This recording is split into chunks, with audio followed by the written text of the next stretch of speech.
우리는 지난주에 하나님을 믿는다고 하는 현대의 기독교인들조차 과학적 이론이라는 이유로 진리로 믿고 있는 빅뱅 이론과 진화론이 우주와 생명의 기원에 관한 하나의 이론인 것은 사실이지만 그것이 증명된 확실한 진리가 아니라는 사실을 지적하면서 오히려 우주와 생명의 기원에 관한 성경의 선언, 즉 하나님이 천지를 창조했다는 태초에 하나님이 천지를 창조하시니라라는 그 1장 1절의 말씀이, 창세기 1장 1절의 말씀이 기독교의 신앙의 전제요, 출발점이요, 기초라는 사실을 강조했었습니다.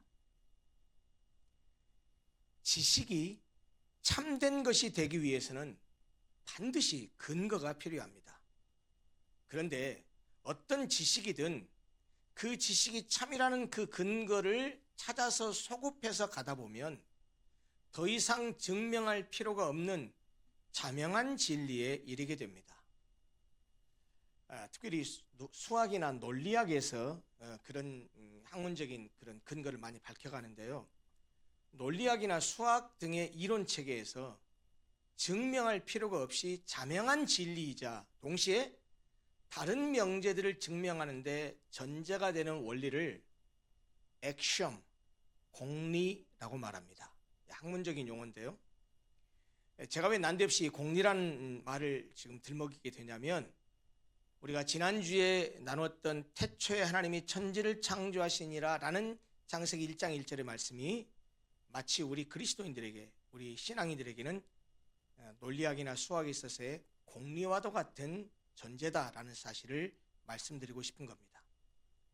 성경은 모든 존재의 궁극적 원인자인 자존하시는 하나님에 대해서 마치 수학이나 논리학의 공리처럼 가장 기본적인 존재로 그 하나님에 대해서 선언합니다. 그것이 우리가 지난주에 살폈던 창세기 1장 1절 태초에 하나님이 천지를 창조하시니라 라는 말씀입니다.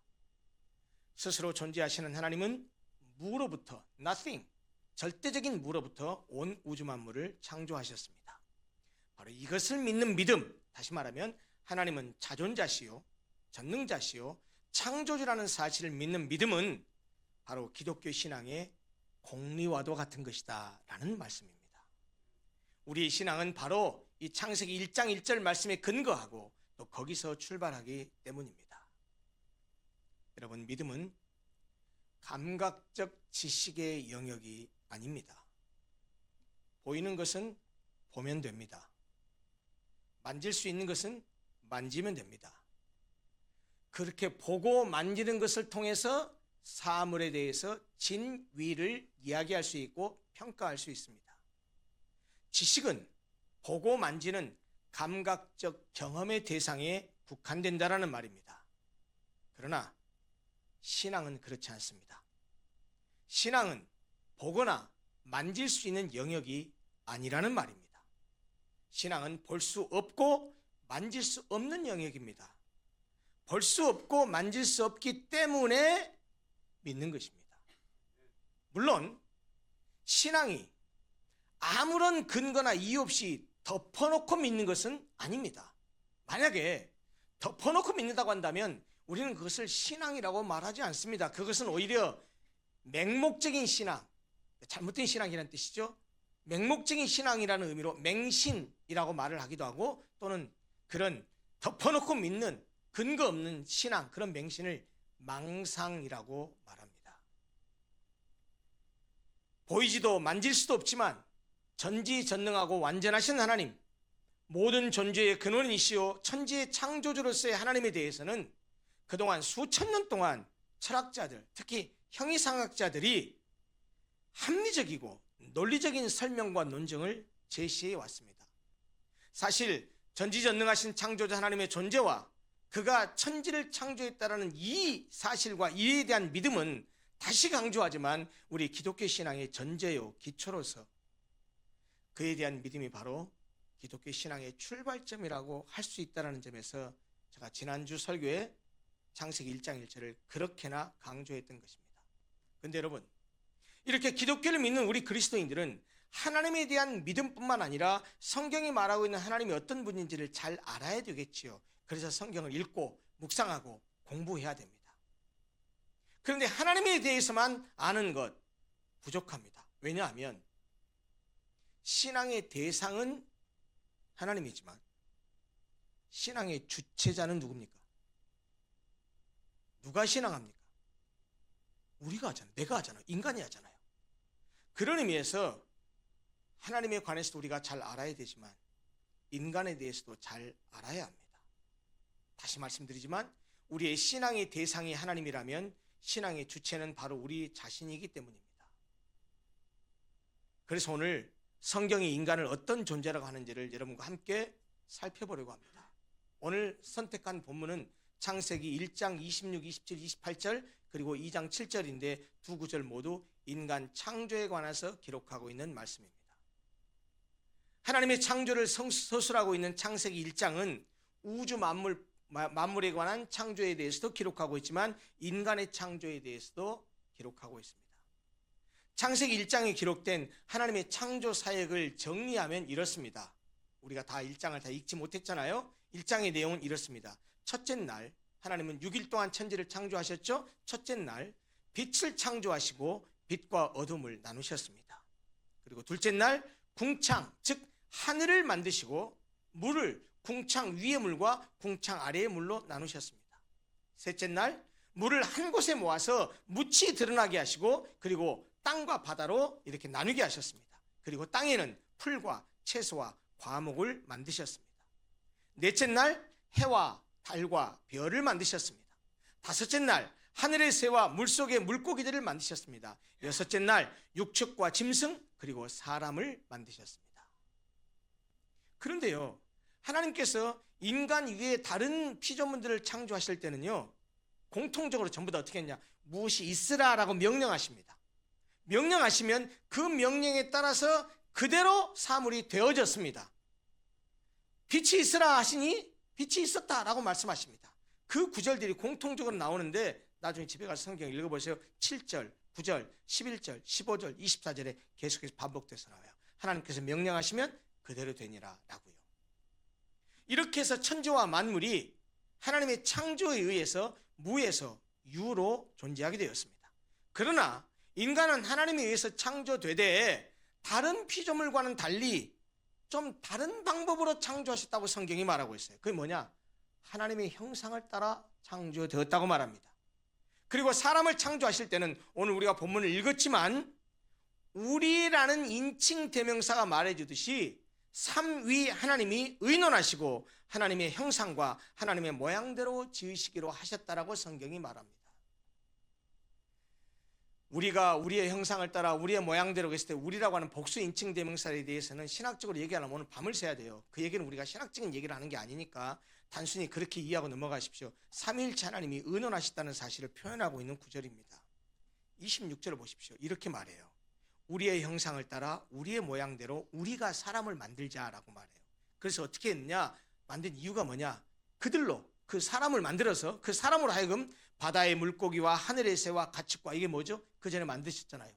하나님 미리 만드신 피조물들이잖아요. 그것들과 온 땅과 땅에 기는 모든 것을 다스리게 하자라고 하는 거예요.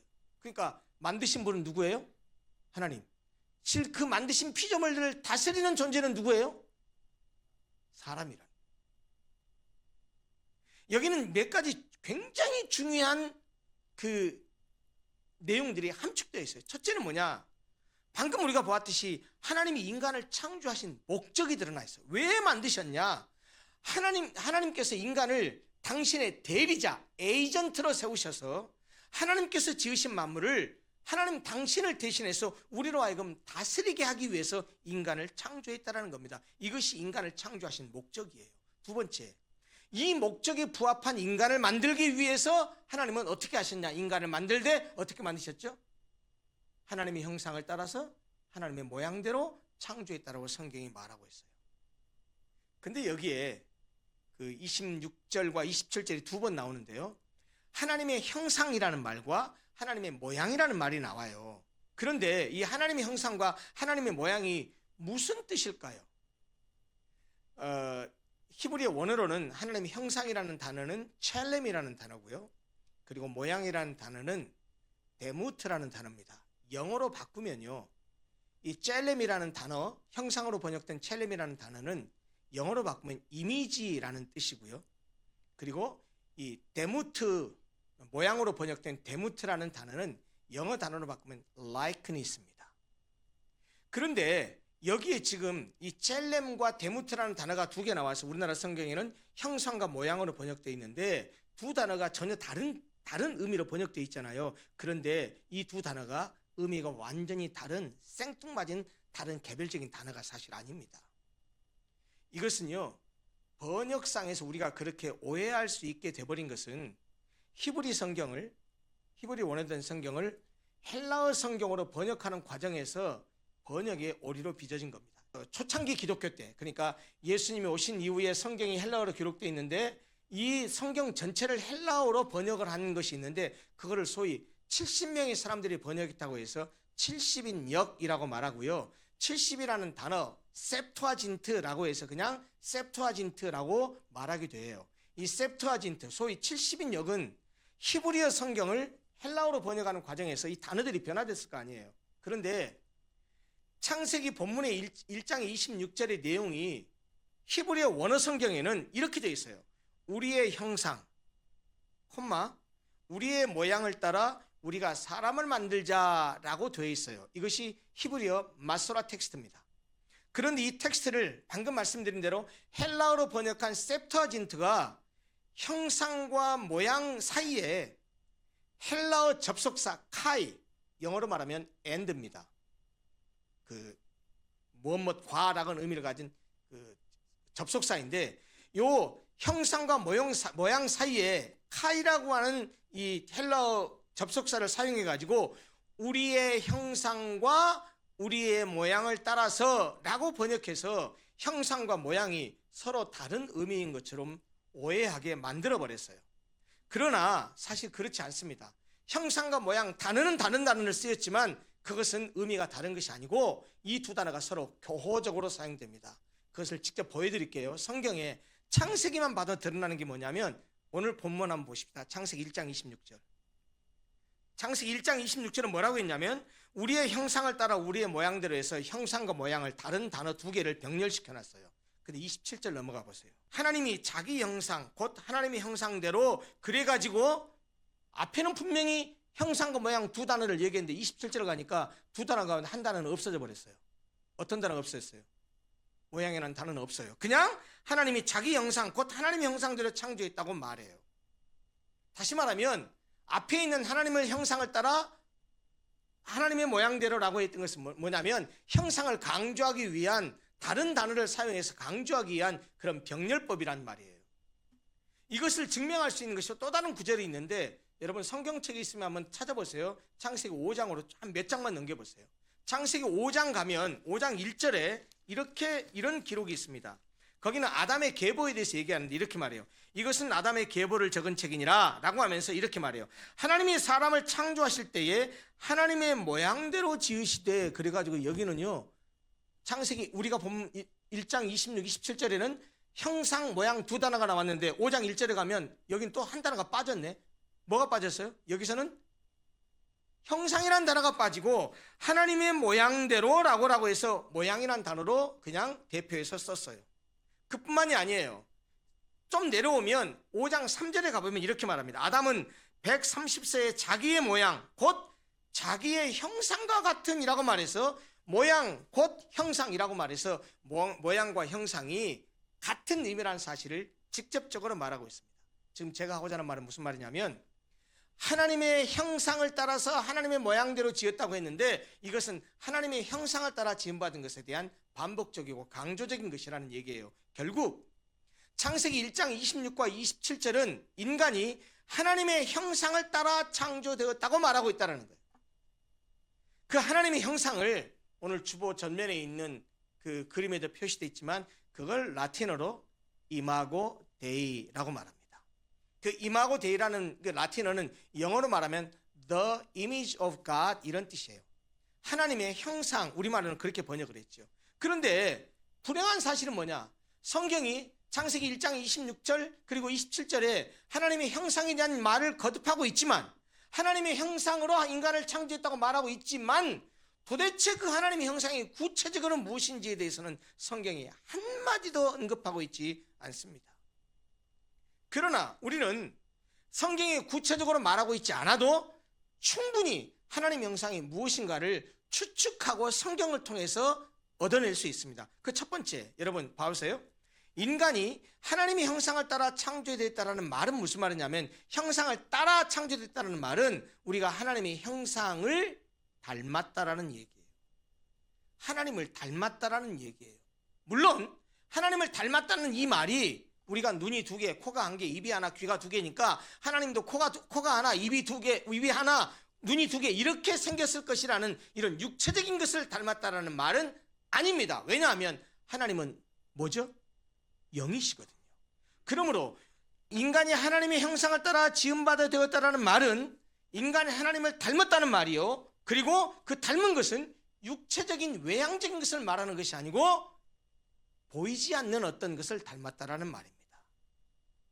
따라서 하나님의 형상이란, 하나님이 인간을 창조하실 때 다른 존재들도, 다른 짐승들도, 다른 동물들도 하나님의 형상을 따라서 창조했냐? 아니거든요.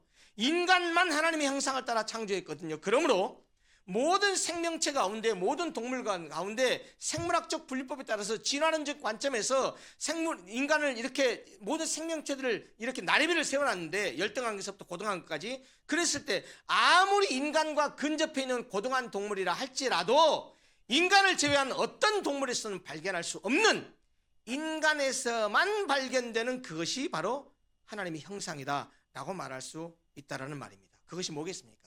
하나님 인간을 창조하실 때 인간에게만 부여하신 인간의 내면적인 속성들, 정신적인 속성들, 영적인 속성들을 말합니다. 그것들을 몇 가지 구체적으로 적시해서 말씀드리려고 합니다. 첫째입니다. 하나님께서 인간을 하나님의 형상으로 창조했다는 말씀의 의미는 영이신 하나님을 닮아 인간도 영적인 존재로 창조하셨다라는 말입니다. 하나님의 형상을 따라 창조된 인간은 육체와 더불어 영적인 존재로 창조되었기 때문에 이 부분은 좀 이따 창세기 2장 7절을 강의하면서 말씀을 드릴 겁니다. 육체와 더불어서 영적인 존재로 창조되었기 때문에 인간은 영이신 하나님과 교통할 수 있게 된 것입니다. 요한복음 4장 24절, 우리가 잘 아는 말씀입니다. 하나님은 영이시니 예배하는 자가 영과 진리로 예배할지니라. 두 번째, 하나님이 인간을 하나님의 형상으로 창조했다는 말씀의 의미는 인간을 의와 거룩과 같은 도덕적 성품을 소유한 도덕적 존재로 창조하셨다는 의미이기도 합니다. 여러분, 우리 인간은 정, 사, 시, 비, 선, 악을 구별하고 할 수만 있으면 선행과 정의를 따라서 행동하려고 합니다. 이것을 우리는 보통 도덕성이라고 말하죠. 여러분, 방금 말씀드렸지만 짐승에게는 도덕성이 없어요. 그러나 인간은요, 도덕성이 있어요. 하나님의 성품을 닮아서 도덕성이 있어서 그 도덕적인 것을 생각하면서 해도 되는지 해야만 하는지를 생각할 수 있어요. 세 번째, 인간은 생각하고 느끼고 선택하는 등의 지, 정, 의를 가진 이성적이고 자의식적인 인격적 존재로 창조되었다라는 의미예요. 무엇이요? 하나님의 형상을 따라 지음바 되었다는 말의 의미가 말입니다. 하나님은 당신의 형상을 따라서 인간을 인격적 존재로 창조해서 하나님도 인격적인 분이요, 우리도 인격적인 분이기 때문에 하나님과 인간 사이를 인격적인 관계를 가능하도록 하셨어요. 그래서 우리 인간은 하나님에 대해서 지적인 활동을 하고 정서적인 태도와 반응을 보이기도 하고 하나님을 향해서 의지적인 선택을 할 수도 있는 그런 존재입니다. 여러분, 그것이 바로 하나님의 형상의 일면입니다. 특히 방금 말씀드렸다시피 인격적 존재로서의 하나님의 형상은 인간에게 자유로운 선택을 할 수 있는 능력을 주신 것, 즉 자유의지가 주어졌다는 사실도 함축하고 있습니다. 하나님이 인간을 하나님의 형상으로 창조했다라는 그런 의미의 마지막 네 번째 의미는 이런 의미가 있어요. 오늘 그건 본문에 명확하게 드러나 있습니다. 하나님께서 당신의 형상으로 창조했다는 말의 의미는 하나님께서 인간을 하나님의 대리자로 세웠다라는 의미입니다. 그것은 아까 우리가 보았지만 26절에 나타난 인간을 창조하신 목적에 잘 드러납니다. 하나님이 인간을 하나님 당신의 대리자로 세워서 인간에게 하나님이 만드신 피조물의 세계를 다스리게 했습니다. 다시 말하면 인간에게 피조 세계에 대한 지배권을 주셨다는 말입니다. 그러나 인간에게 지배권을 주었다는 이 말은 인간에게 소유권을 주었다는 말은 아닙니다. 소유자는 하나님이요, 대리자가 인간이란 얘기예요. 소유자는 하나님이요, 인간은 에이전트일 뿐이에요. 성경은 그 단어를 뭐라고 썼냐? 청지기라고 말했습니다. 이 창세기 1장 26절, 27절, 28절은 인간이 하나님의 형상으로 창조되었다는 사실, 그리고 하나님이 인간을 창조하신 목적에 대해서 분명하게 말씀하고 있는데, 우리가 본 2장 7절 말씀은 좀 다른 내용을 우리에게 정보를 주고 있습니다. 그건 뭐냐? 인간의 창조 과정에서 좀 자세히 말하고 있는데요, 인간의 구성 요소가 무엇인지를 명확하게 말하고 있어요. 창세기 2장 7절 뭐라고 있습니까? 여호와 하나님이 땅의 흙으로 사람을 지으시고 생기를 그 코에 불어넣으시니 그때서야 사람이 생명이 되니라 라고 말하고 있습니다. 여러분, 사람이 창조될 때 사용된 물질적 재료가 뭐라고요? 흙입니다. 흙. 여기서 흙은 히브리어 원어로는 좀 단어가 길어요. 세 단어인데 아파르 민 하 아다마라는 단어를 썼습니다. 이 아파르라는 단어는요, 아주 가는 고운 흙을 말하고요, 고운 가루를 말하고, 민은 영어로 말하는 from입니다. from, 무엇으로 부터라는 뜻이고, 하 아다마 했을 때 하는 정관사 더와 같은 것이고, 아다마는 땅이란 뜻입니다. 아담이라는 말이 이 아다마라는 단어에서 왔습니다. 쉽게 말하면 우리나라 성경은 흙이라는 한 단어로 번역했지만, 한 글자로 번역했지만, 히브리어 원어를 직역하면 이렇게 돼요. 땅으로부터 취한 고운 먼지 흙이라는 것이 이 흙이라는 뜻의 원래 히브리어 원어입니다. 여러분, 그 흙으로 지어진 것이 뭡니까? 인간의 육체입니다. 그런데 인간 창조는 하나님이 흙으로 육체를 지은 것으로 끝나지 않았어요. 하나님은 육체를 만든 다음에 육체 가운데 이 코에다가 하나님의 생기를 불어넣으셨습니다. 생기란 하나님이 인간의 육체에 불어넣으신 비물질적 요소인 영혼을 가리키는 거예요. 결국 물질적 요소인 육체에 하나님의 생기, 즉 비물질적 요소인 영혼이 불어넣어짐으로써 사람이 생명, 즉 살아있는 존재가 되었다고 성경이 말해요. 다시 말하면 우리 인간은 물질적 요소인 흙으로 지어진 육체와 비물질적 요소인 영혼이 결합된 그런 존재라는 거예요. 인간은 육체만도 아니고 영혼만도 아니에요. 영혼과 육체가 결합된 통전적인 존재예요. 사실 이렇게 인간이 영혼과 육체로 구성되어 있다는 이 말은 또 한 가지 중요한 사실을 우리에게 가르쳐줘요. 그게 뭐냐? 인간의 생명도 두 가지라는 거예요. 하나는 뭐예요? 육체 생명. 다른 하나는 영혼의 생명, 영적인 생명. 하나는 흙으로 지음받은 육체의 생명이고, 다른 하나는 하나님으로부터 불어넣어진 영혼의 생명, 영적인 생명이란 말이에요. 그런데 육체의 생명은 땅에 속한 거예요. 아래에 속했어요. 영혼의 생명, 영적인 생명은 하늘 저 위에 속한 거예요. 여러분, 그래서 모든 생명체는 영양분을 공급받지 않으면 죽습니다. 여러분, 이 영과 육에 대한 말씀, 생명의 양식이라는 말씀은 예수님 말씀에 너무 잘 나타나잖아요. 우리가 잘 알지만 예수님이 40일을 금식기도 하셨어요. 그리고 나 세 가지 마귀에게 시험을 받으셨는데 첫 번째 시험이 먹는 거 시험이었어요. 40일을 안 드셨으니 눈에 뵈는 게 있으셨겠습니까? 다 예수님 육체를 가지고 있는 분이셨는데, 그런데 또 사단이 그렇게 공격합니다. 네가 만일 하나님의 아들이거든 이 돌들을 명하여 떡덩이가 되게 하라. 예수님이 그럴 능력이 없었습니까? 있었습니다. 그러나 마귀의 그 공격을 말씀으로 물리치셨어요. 예수님께서는 신명기 8장 3절 말씀을 인용하셨습니다.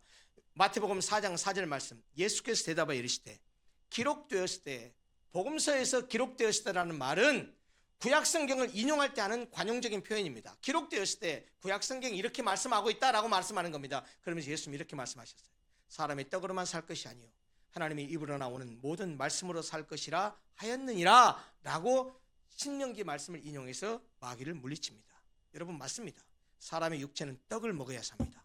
그러나 사람은 떡으로만 사는 존재가 아닙니다. 사람에게는 영혼도 존재하기 때문에 그 영혼은 떡을 먹는 것이 아니라 하나님의 말씀을 먹어야 되거든요. 그러므로 하나님의 말씀인 그 생명의 양식을 먹지 않으면 영혼은 죽게 되어 있습니다. 육체로는 번지르르한 사람이고 보기에는 멀쩡한 사람이라고 할지라도 내면은 다 죽어버린 그런 사람일 수 있습니다. 육신이 음식을 먹지 않으면 죽는 것처럼 영혼은 말씀을 먹지 않으면 죽습니다. 날마다 말씀을 읽고 묵상해야 되는 이유가 거기 있습니다. 날마다 아침이 되면 매일 묵상 말씀을 여러분들 카톡방에 올려두는 이유도 거기 있습니다. 사실 오늘 나눌 말씀은 성경이 말하는 인간론이거든요.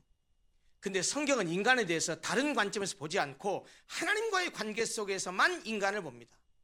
다음 주에는 인간의 타락과 그 결과에 대해서 보게 될 텐데요. 거기도 똑같습니다. 하나님은 인간을 볼 때 하나님과의 관계성 속에서 봐요. 오늘 나눈 말씀, 하나님의 형상으로 창조된 인간이라는 제목의 오늘 설교의 내용도 사실은 다음 주에 말씀드리게 될 인간의 타락에 관한 설교와 연관되어 있는 말씀이에요. 다시 말하면 오늘 함께 나눈 내용은 본래적 인간에 관한 말씀이에요. 인간이 하나님이 창조한 본래적인 인간의 모습이 무엇인가? 근데 타락해요.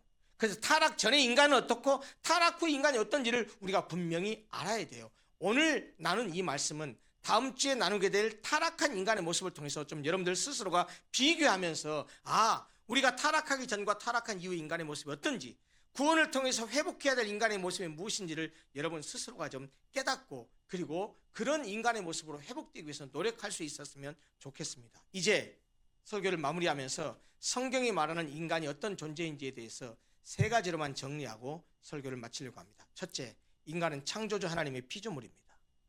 이것은 하나님과 인간은 근본적이고도 본질적인 차이가 있다는 사실을 의미합니다. 하나님은 영원하고 무한하시고 자존하시는 창조주이지만 인간은 유한한 시간 속에 존재하는 의존적 피조물입니다.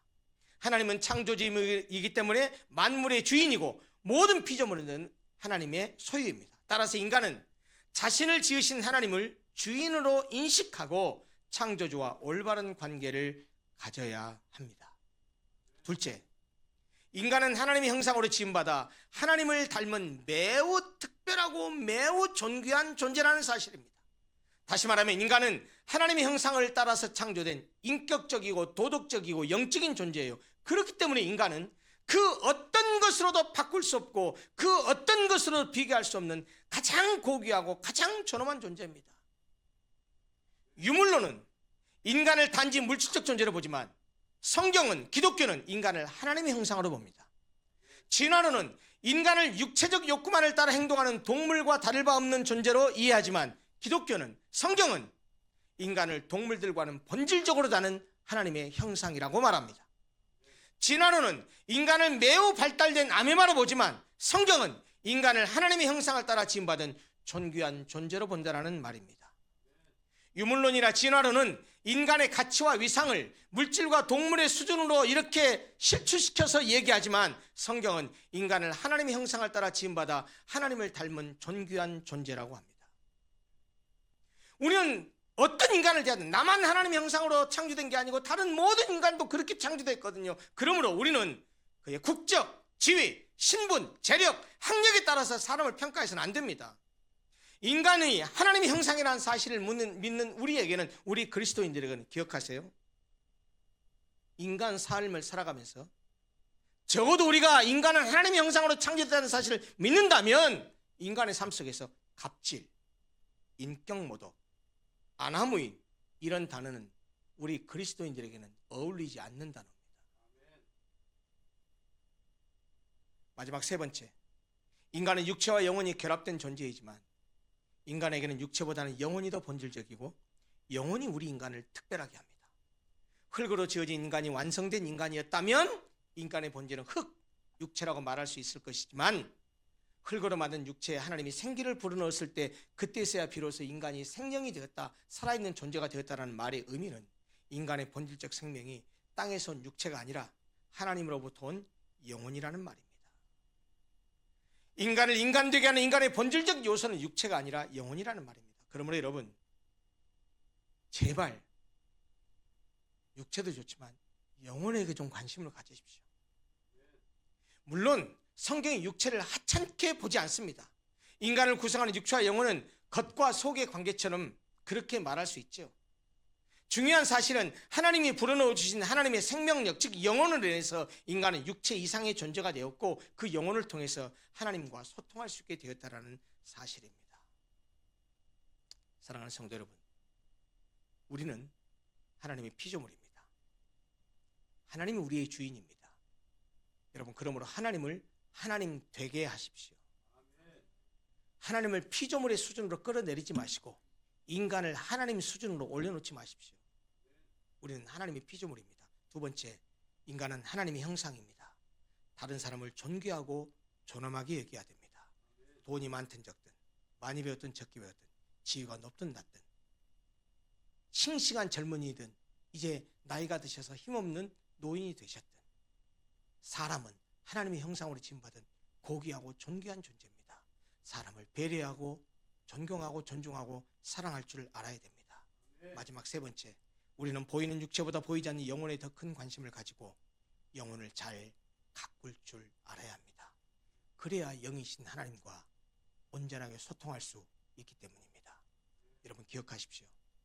우리는 하나님도 잘 알아야 되지만 인간도 잘 알아야 됩니다.